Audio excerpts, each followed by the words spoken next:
ان میں سے جو واقعہ قابل ذکر ہے وہ ایک بوڑھے کا واقعہ تھا، ابھی تک زندہ ہے، 85 سال کا بوڑھا۔ یہ واقعہ ہے آیت اللہ میلانی کے زمانے کا، جب آیت اللہ علیہ مصباح مشہد والے زندہ ہوتے تھے، یعنی انقلاب اسلامی سے بھی پہلے کا واقعہ ہے۔ یہ بوڑھا کہتا ہے کہ میں 15 16 17 سال کی میری ایج تھی، مزدوری کا کام کرتا تھا، ایک مرتبہ ایک بلڈنگ میں کام کر رہا تھا اور اس بلڈنگ سے میں نیچے گرا اور زخمی ہوا، مجھے ہاسپٹل لے جایا گیا، ینگ سا جوان سا کا ہاسپٹل میں، امام رضا کا جو ہاسپٹل تھا وہاں۔ کہتا ڈاکٹر نے علاج کیا، 1 ہفتہ گزر گیا لیکن بالکل کوئی باڈی میں صحت کے آثار نظر نہیں آ رہے تھے۔ تو میں نے ڈاکٹر سے پوچھا کہ میں بچ جاؤں گا، میں موت سے بہت ڈر رہا تھا۔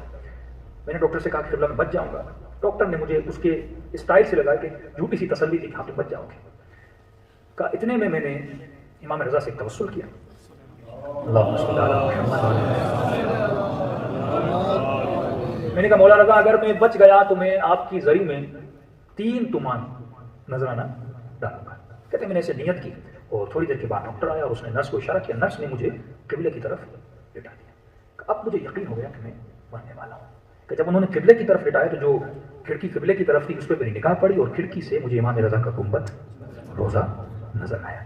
کہ جیسے گنبد پہ نگاہ پڑی تو میری آنکھیں باہر آئیں۔ میں نے کہا مولا میں نے کہا تھا کہ میں جوان ہوں، میں اتنی جلدی مرنا نہیں چاہتا، 16 17 سال میری ایج ہے، ابھی میری دل کر میں نمازیں پڑھوں، میں روزے رکھوں، میں اتنے اعمال کروں، اچھے اعمال کروں تاکہ جنت کماؤں اور ایسی زندگی میں مر جاؤں گا۔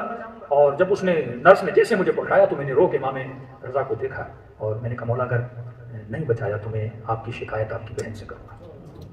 یہ عجیب تناسب ہے کہ اہل بیت آپس میں کتنی محبت کرتے ہیں۔ تو بس یہ کہنا تھا اور نرس میرے سر کے اوپر کھڑی تھی تو اچانک میں نے اپنی باڈی کے اندر ایک پین محسوس کیا، کوئی 2 and 3 منٹس کا پین تھا، ایک شدید باڈی کا پین۔ اس پین کے بعد میں نے محسوس کیا کہ میں 6-7 فیٹ اپنی باڈی سے اوپر ہوں اور اوپر سے میں اپنی باڈی کو دیکھ رہا ہوں، نرس کو دیکھ رہا ہوں، ڈاکٹر کو دیکھ رہا ہوں اور مجھے کچھ سمجھ نہیں آ رہا۔ لیکن جیسے میں اس باڈی سے نکلا تو میں نے ایک ایسا احساس، جیسے جب آپ باڈی میں ہوتے ہیں آپ کے اندر ڈر ہوتا ہے، خوف ہوتا ہے، ساری چیزیں ہوتی ہیں، لیکن مجھے ایسے لگ رہا تھا جیسے بالکل میں ہلکا ہو گیا ہوں اور اوپر سے میں ڈاکٹر کو دیکھ رہا ہوں اور اپنی باڈی کو دیکھ رہا ہوں، لیکن کوئی ڈر محسوس نہیں کر رہا۔ مجھے ایسے لگ رہا تھا اس ڈر کا تعلق انسان کے جسم سے ہے، انسان کے روح سے نہیں ہے۔ اب میں دیکھ رہا تھا ڈاکٹر محنت کا، ڈاکٹر بھی رو رہا ہے، نرس بھی رو رہی ہے، مجھے کوئی چیز سمجھ میں نہیں آ رہی۔ اتنے فاصلے سے میں اپنی باڈی کو دیکھ رہا ہوں، اتنے میں ڈاکٹر نے کہا اس کے گھر کو اطلاع کی جائے، کہ وہ نرس دوڑتی ہے، گھر کو فون لگاتی ہے، کہتے میرا گھر جہاں بازار رضا ہے انہی گلیوں میں میرا وہاں پہ گھر تھا، میرے گھر کو فون جاتی ہے۔ اب روح کے پاور کو بتاتا ہے کہ اتنے فاصلے سے اپنی باڈی کو دیکھ رہا تھا لیکن روح کو نہیں دیکھ رہا تھا۔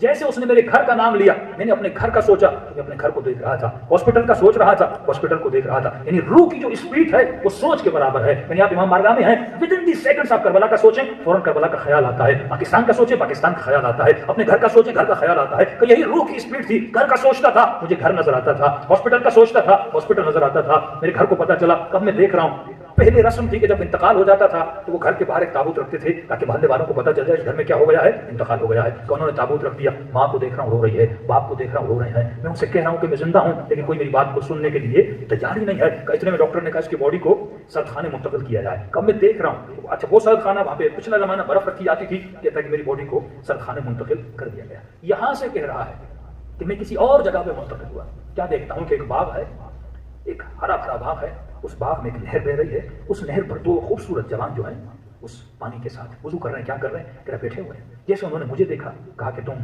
کس سے ملنا چاہتے ہو، تو میں نے کہا کہ مجھے امام رضا سے ملنا ہے۔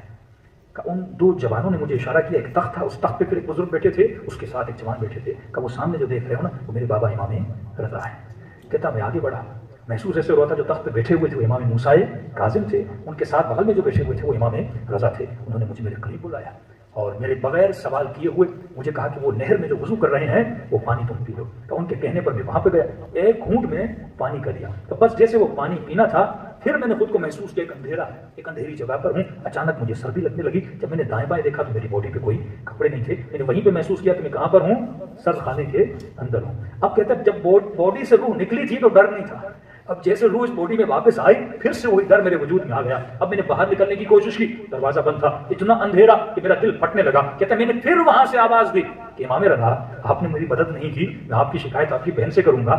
اچانک اس کمرے میں پھر روشنی اجاگر ہو گئی۔ امام نے کہا کہ ابھی کوئی آئے گا تو میں یہاں سے لے کر جائے گا، لیکن کبھی بھی ہماری شکایت ہماری بہن سے نہ کیا کر۔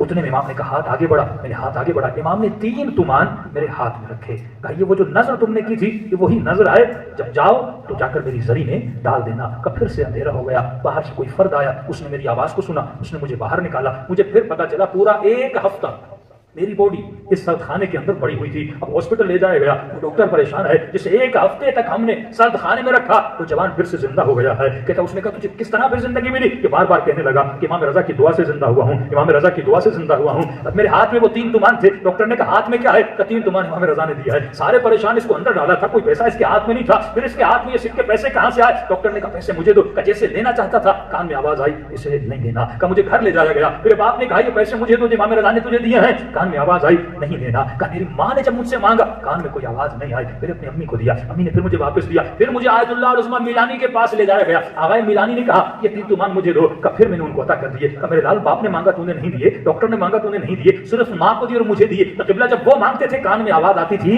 لیکن جب ماں نے مانگا تو کان میں کوئی آواز نہیں آئی۔ یہ ماں کا ادب ہے، یہ عالم کا ادب ہے کہ جب آپ نے بھی مانگا تو میرے کان میں کوئی آواز نہیں آئی۔ پورے مشہد میں اعلان ہوا، یہ اخبارات میں واقعہ چھپا، اس کو امام رضا کی زری کے قریب لے جایا گیا۔ اس جوان نے وہ 3 تومان زری میں ڈالے۔ کہتا ہے کئی عرصے تک لوگ کہتے رہے یہ تمہارے ذہن کا خیال تھا، یہ وہم تھا، یہ باڈی کا ریئیکشن تھا، کوئی یقین میرے اوپر نہیں کرتا تھا کہ جو بندہ مر گیا وہ دوبارہ زندہ ہو گیا۔ کہتا ہے کہ مولانا تقریباً 20 سال کے بعد میں ایک مرتبہ حج پہ گیا، وہ حج میں نے آغا میلانی اور آیت اللہ العظمیٰ مصباح کے ساتھ حج کیا۔ جب حج پہ مکے کے بعد روانگی ہوئی مدینے کی طرف، اب جب مدینے گیا تو لوگوں نے کہا وہ چلتے ہیں، یہاں پر ایک باغ ہے جسے باغ امام حسن کہا جاتا ہے۔ کہتا ہے جب اس باغ میں داخل ہوا میں نے آغا میلانی کو قبلہ یہ وہی باغ ہے جو میں نے خواب میں دیکھا تھا،